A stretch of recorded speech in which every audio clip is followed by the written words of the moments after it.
बहू बनी ड्राइवर। मंजित की शादी रोहन से होती है। रोहन को नशे की बुरी लत लगी होती है। एक दिन, अरे माँ, मेरा एक साइड का शरीर काम नहीं कर रहा है। मैं आज खेतों में कैसे जाऊंगा? अरे बेटा, ऐसा ना बोल। तेरे पापा के जाने के बाद से तू ही घर चलाने का सहारा है। मैं डॉक्टर को बुला लाती हूँ।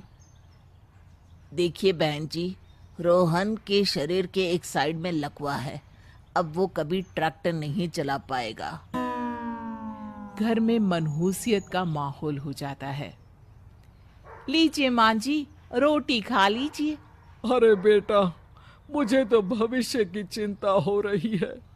मेरा एक ही बेटा है और वो भी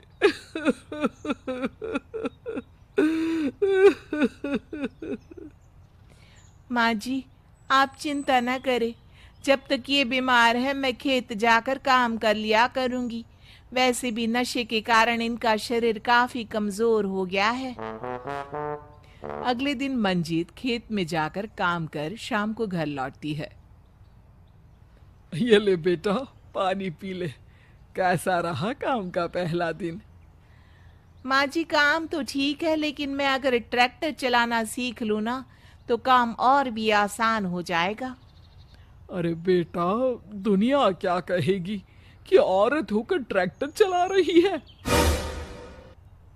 माँ जी, या तो हम दुनिया देख ले या अपना घर, कोई बात नहीं। जब ये ठीक हो जाएंगे तो सब ठीक हो जाएगा।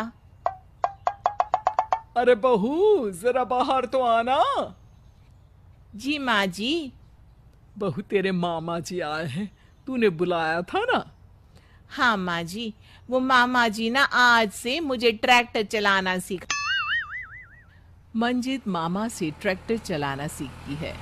वो मन लगाकर खेतों में काम करती है। और एक दिन, माँ जी, पता है इस बार पूरे गांव में सबसे ज्यादा फसल का उत्पादन हमारे खेतों में हुआ है।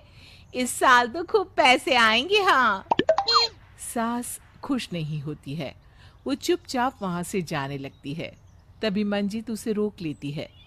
क्या हुआ माँ जी, आपको खुशी नहीं हुई?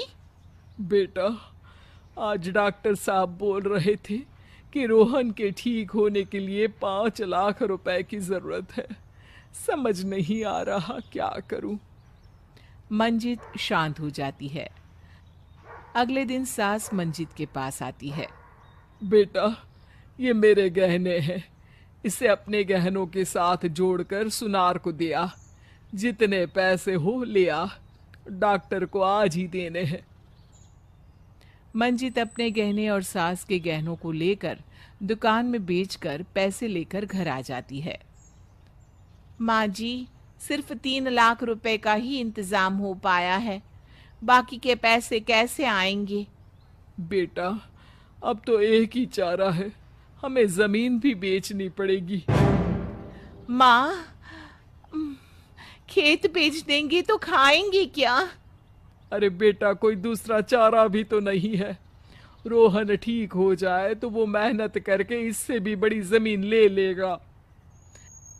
सास बहू मिलकर खेत भी बेच देते हैं। अब पूरे पैसे लेकर सास डॉक्टर के पास जाती है। डॉक्टर साहब, ये लीजिए सारे पैसे। बस किसी तरह मेरे बेटे को ठीक कर दीजिए। आपका बेटा ठीक तो हो जाएगा, लेकिन 6 महीने का समय लगेगा। सास बहू सोच में पड़ जाते हैं कि अब तो कोई जरिया भी नहीं रहा जहां से उन लोगों को कमाई हो। अब कमाएंगे नहीं तो खाएंगे क्या? माँ जी, मेरे माता पिता ने लड़की होने के कारण मुझे ज्यादा पढ़ाया लिखाया नहीं, लेकिन ट्रैक्टर चलाना सीखकर मैं कुछ काम करने के लायक तो हो ही गई हूँ। अरे बेटा, ट्रैक्टर अब कहाँ चलाएगी? खेत तो बिक गए हैं। माँ जी, मैं किसी और के खेतों में दिहाड़ी में काम कर लूंगी। कुछ तो पैसे आएंगे ही ना। ये कहकर मंजित काम करना शुरू कर देती है। जैसे तैसे उन पैसों से गुजारा चल ही रहा था। माँ जी, पास के अस्पताल से मुझे नौकरी के लिए ऑफर आया है। पैसे भी ये 4 गुना ज्यादा मिलेंगी और अब खाने पीने दवाई के साथ हम कुछ पैसे भविष्य के लिए भी जोड़ पाएंगे। लेकिन काम क्या है बहू? माँ जी, मुझे अस्पताल की एम्बुलेंस चलानी है। अरे, तू तो मेरी बहू नहीं, बेटा है बेटा। जरूर जा बेटा। और हाँ, तूने पूरे गांव में एक मिसाल कायम कर दिया कि हर काम हर कोई कर सकता है। उनके लिए लड़की या लड़का होने की कोई जरूरत नहीं। मंजीत मन लगाकर काम करना शुरू कर देती है। आगे जाकर वो खुद का एम्बुलेंस भी खरीद लेती है और अब तो उसका पति भी ठीक हो जाता है और सब पहले से भी ज्यादा खुशहाल जिंदगी जीने लगते हैं।